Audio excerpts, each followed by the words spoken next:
On April 2nd, 2025, the world held its breath. From Washington, a fuse of trade war was lit. Markets panicked, borders slammed shut. Small nations were expected to be crushed in the chaos. But one country refused to play the victim. Instead, it turned disaster into opportunity. While rivals drowned in heavy tariffs, this nation cut its pain to just 1/3. For decades, it was seen as weak, a background player in global trade. But this moment proved that size is not the measure of power. How did a country barely half the size of Vietnam flip the board of a global war? Picture Asia, 20% tariff walls crashing down on every side. Yet one nation walks through the gate untouched. If you think only superpowers bend the economy, this story will break that myth. This is how the Philippines turned tariffs into leverage and rewrote the trade war. On April 2nd, 2025, the fuse finally ignited. From the Oval Office, Executive Order 14,257 dropped like a hammer. A wall of tariffs, 10 to 17%, on imports across the board. And this time, it was a reciprocal regime. Every country would pay. Every exporter would bleed. For small economies, fear was instant. Could fragile industries survive even a single year of this shock? Could they hold jobs, currencies, and markets from collapse? The giants, China, Japan, Europe, had deep reserves, but nations with weaker backbones braced for disaster. Yet inside the dense lines of EO 14257, one clause glimmered like a crack in the wall. A section on exclusions, specific products, strategic partners, case-by-case approvals. Most governments overlooked it, staring only at the rising numbers. But in that tiny loophole lay a possible lifeline. And for the Philippines, it could mean the difference between ruin and rescue. The only question was, could this small nation act fast enough to turn that hidden loophole into its greatest weapon before the hammer struck again? In the weeks after Executive Order 14,257, the air in Manila grew tense. Behind closed doors, diplomats pressed U.S. negotiators for crucial carve-outs. For the Philippines, this wasn't abstract economics. It was national survival. More than 53% of exports came from semiconductors and electronics. The chips that power phones, cars, even fighter jets flowed from its factories. But without protection, a $45 billion industry could die overnight. Factories could fall silent. Tens of thousands of jobs could simply vanish. And once lost, that global supply chain would never return. So the talks began, quiet, careful, and deeply desperate. Every passing hour mattered as tariff walls kept rising. Each new rate cut deeper into profits, wages, and the economy's spine. The Philippines held a card of strength, but could it persuade Washington? The clock was ticking, the pressure rising, until July when the tariffs climbed again and everything began to change. On July 22nd, 2025, the hammer came down again. The United States raised tariff rates once more. This time, country rates hit 19 to 20%. For Vietnam and Thailand, there was no escape. They were locked into a flat 20% wall. Factories across their borders began to panic. Would global companies shut doors and leave overnight? Would supply chains abandon them for safer ground? In boardrooms from Bangkok to Hanoi, fear spread fast. The nightmare was real. Investments fleeing, jobs vanishing, currencies sliding. But in the Philippines, the mood was different. Instead of panic, there was calculation.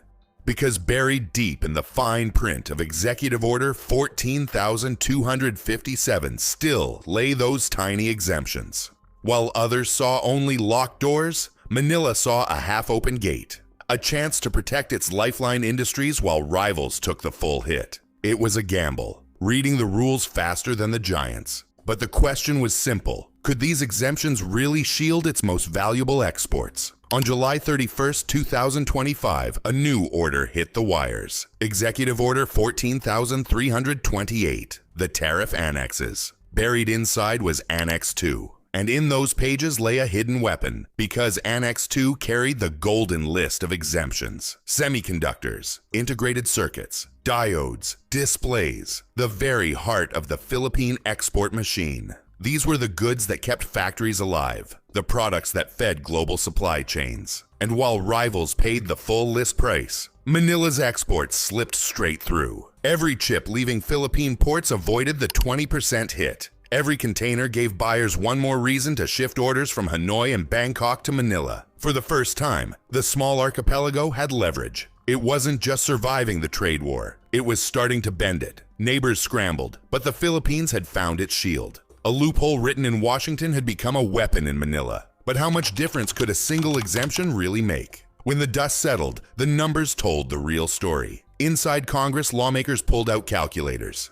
And one name stood out: Joey Salcida, the economics chair. His analysis cut through the noise. He crunched the figures line by line, and what he found shocked the region. While rivals faced the flat 20% wall, the Philippines carried far less. Its true effective tariff wasn't 20%. It wasn't even 10%. It was just 6.33%, one of the lowest rates in all of Asia. Lower than Vietnam, lower than Thailand, even lower than economies many times its size. The effect was immediate. Boardrooms took notice. For global firms, the math was simple. Why suffer in Hanoi when Manila offered protection? Why risk collapse in Bangkok when the Philippines gave a path to profit? Suddenly, a small nation had turned into a magnet for relocation. The question now: why did global companies really start shifting their supply chains? Before we reveal how a small economy beat global giants in a trade war, hit like, subscribe, and ring the bell so you never miss the hidden strategies shaping our world. The tariff math quickly turned into movement. Global electronics firms began hunting for safer havens. The spotlight shifted toward Philippine chip sites. Assembly, testing, and packaging. These facilities, once secondary, became prime targets for relocation. Every order moving from Vietnam or Thailand was a silent vote for Manila. The logic was cold, but simple. Why pay a crushing 20% when the Philippines offered just 6.33? Investments that once skipped the archipelago now circled back. And slowly, supply chains began to tilt. Blueprints became factories. Math became jobs. For the first time, tariff numbers reshaped real-world production. But in Washington, another storm was brewing. Did America's war with China risk dragging Manila into the crossfire? By late 2025, Washington fired a new salvo. Fresh bans aimed at China's chip industry, export controls, license freezes, tight nooses on Beijing's technology lifelines. Factories across China felt the shock instantly. But in the Philippines, nothing changed. Its goods were untouched by the new rules. No bans, no blocks. Multinational firms quietly rerouted their production. Boards in Silicon Valley and Tokyo stamped approvals. Move assembly lines, shift testing hubs, send shipments through Manila. While China absorbed the heat, the Philippines absorbed the inflow. What began as survival was turning into a strategic advantage. So what did this really mean for the Philippines' role in the trade war? By August 2025, the tariff storm struck with full force. Vietnam and Thailand paid the heavy price. Factories stumbled, exports stalled, but the Philippines stood apart. With an effective rate of just 6.33%, it became the unexpected safe haven. Billions in supply chains began to shift. A so-called small nation was suddenly redrawing global maps. While giants bent under pressure, the archipelago quietly thrived. The imbalance was no accident. It was strategy. So what is the hidden lesson this trade war truly revealed? The secret was never size. It was strategy. A so-called small nation outplayed the global giants by mastering the details. In the games of global power, intelligence outweighed brute strength. Manila turned rising tariffs into pure leverage, redrawing the trade war's map. A small nation made a massive impact. And if the Philippines could bend the rules of trade, then who is truly powerless in the global economy? The Philippines proved that smart moves can defeat raw size. Strategy turned crushing 19% tariffs into just 6.33% survival. One bold loophole became a national shield. Subscribe for more untold stories of small nations making big impacts. And tell us, do you believe small countries can outplay global giants again? Or was this a once-in-history move? Drop your thoughts in the comments below.